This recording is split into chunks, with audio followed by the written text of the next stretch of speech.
Hello everyone and welcome back to the Great Book of Grudges. My name is Nathan and we're back with another Total War Warhammer video. Today we're going to discuss Clan Pestilens and the fact that they're still not yet complete in the Total War Warhammer series. So without further ado, let's begin. Clan Pestilens is one of the 4 great Skaven clans. They, like the other 3, are extremely unique, having their own style of subculture, aesthetics, and even standing armies. In truth, Clan Pestilens are represented rather well in the Total War Warhammer series, but mostly through the use of their own unique mechanics. And fielding full Clan Pestilens specific armies is entirely possible in later game. However, since most of those units are mid to late tier units, it's rather difficult to get a proper Clan Pestilens themed army early game. Which is rather unfortunate for those who prefer a more themed or lore-friendly approach when it comes to their armies.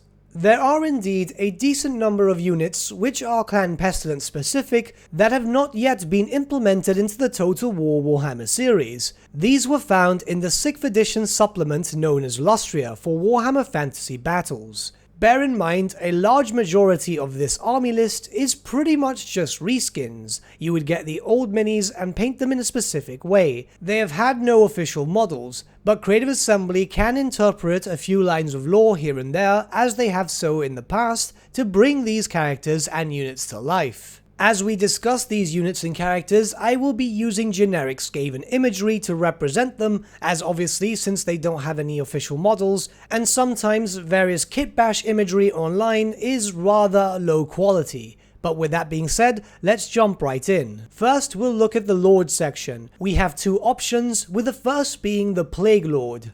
The Plaguelord is a melee-based character, extremely tough on the battlefield, but lacking any forms of armor. The Plaguelord instead has a variety of different weapon options, either joining the battle with just a hand weapon, an additional hand weapon, a plague sensor, or a flail. This would be a cheap entry-level lord. Think of this as a plague monk turned character. It's there to dish out damage fast and to lead its armies, nothing else.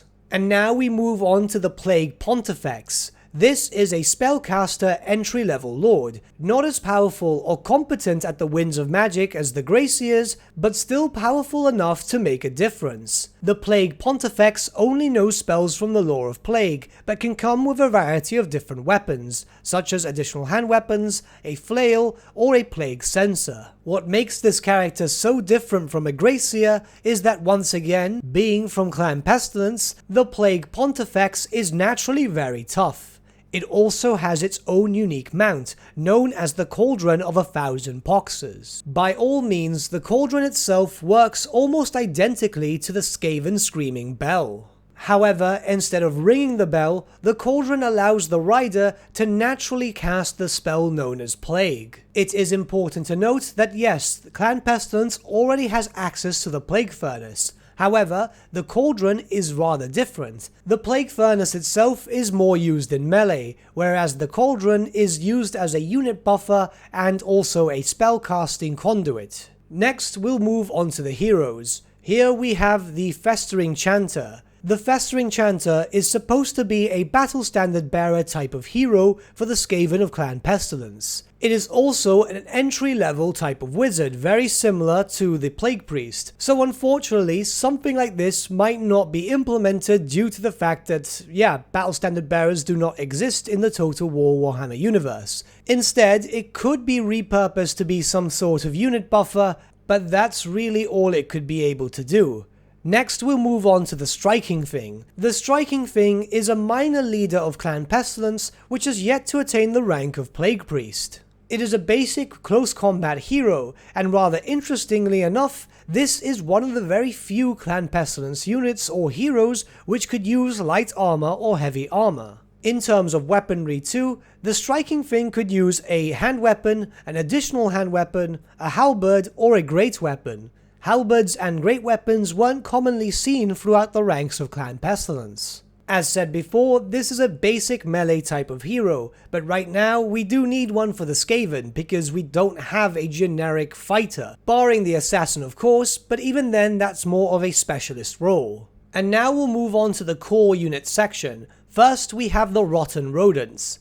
These are plague monks in waiting, more or less the clan Pestilens equivalent to clan rats. They may carry light armor, and interestingly enough, they cannot carry a shield. Instead, they can be upgraded to have additional hand weapons, which would fit rather well for the Skaven, as we currently do not have Skaven clan rats with additional hand weapons. Early game anti-infantry units, which might seem overpowered, but then again, they are clan rats after all, so they'll get destroyed by pretty much most things. And lastly, we have the pus bags, which are the clan Pestilens versions of slaves. These are entry-level units, rather cheap as obviously they are slaves, which can carry flails. These might not seem like the most inspired of units, but they did have a decent number of special rules attached to them. First, expendable, which we already know what it does. Next is Cloud of Flies. Enemies suffer -1 to hit the pus bags in close combat, which could be translated onto the game rather well. Sure, it's not the most inspired of rules, but then again, it's rather interesting to see such a worthless unit, which only cost 3 points a model back in the day, to have such an interesting rule. And lastly, they had the dying special rule.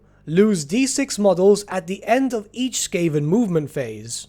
I don't see this being implemented in unless the pus bags themselves end up being a summoned unit, which obviously makes sense there, but it's a humorous rule nonetheless. Now, in the special and rare units section, they had giant frothing rats, mad rat ogres, and rat spawn. In truth, there's no need to implement these units. The mad rat ogres work exactly the same way as the rat ogres do in Total War already, and the giant rats, if any, should be implemented when Clan Molder eventually gets released.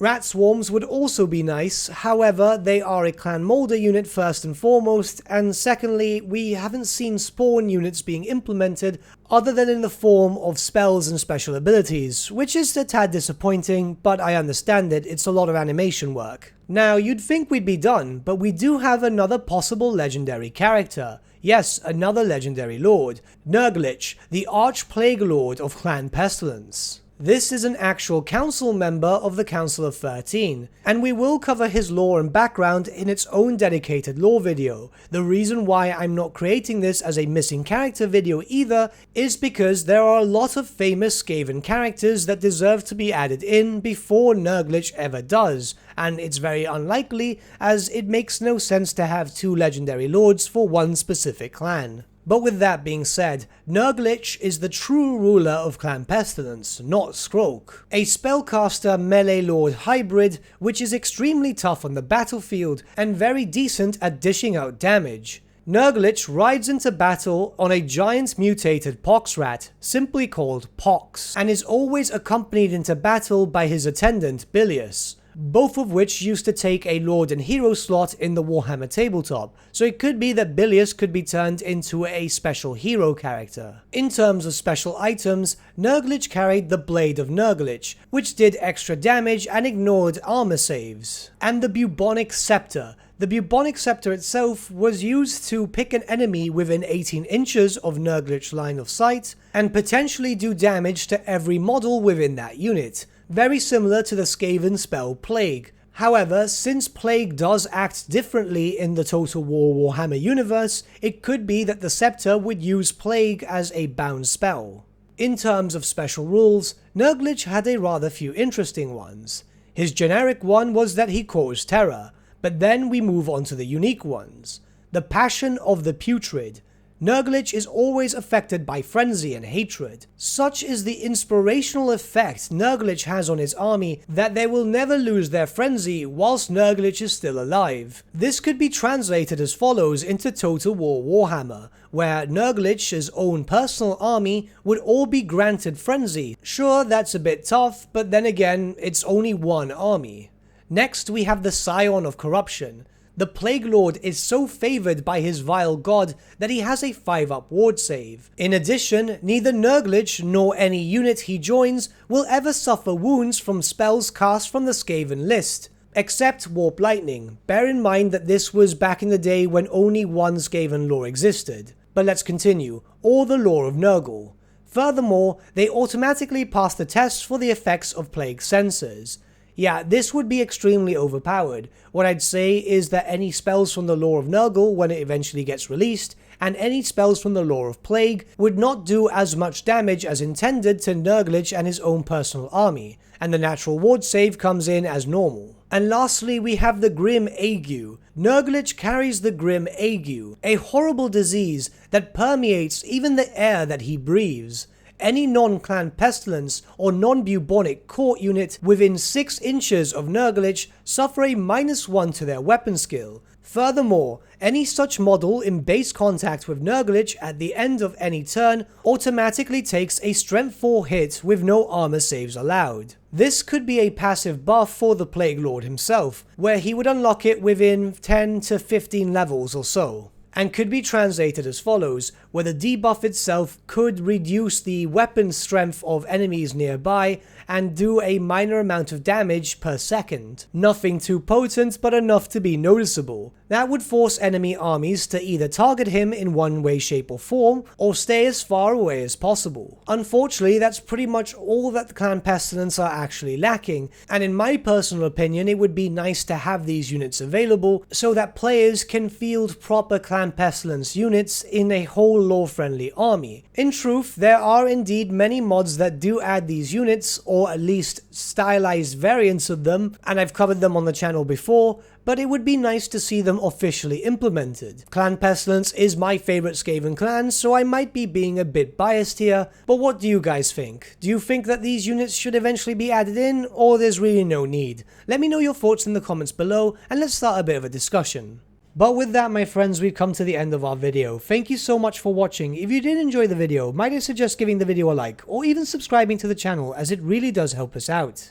In the description section below are various links to different social media platforms such as Facebook, Instagram, and Discord. Also in the description section is an affiliate link with Element Games where you could buy loads of hobby-based products, not just Warhammer, for 10 to 25% off. Making a purchase using that link and also our special code, which is also in the description, supports the channel at no extra cost to you, which we think is rather cool. A big thank you to our patrons. Your support means the world to us. It's amazing that people want to help a small channel like us grow and get to a higher level of content. A big thank you to Gibraltar LUSC, Ryan Bertsche, Andrew Prince, and Okro for subscribing to us at our Fane level. You guys are super cool. And a big thank you to Edward Yule, VS Vasan, Aaron Whitman, and Shaggy for subscribing to us at our King level. Honestly, we can't thank you all enough. And lastly, a big thank you to all of you for liking, sharing, and commenting on these videos. Honestly, it's because of you guys that the channel's been growing at such a great pace lately, so we can't thank you all enough. But with that, my friends, thank you so much for watching once again, and we shall see you all again very, very soon.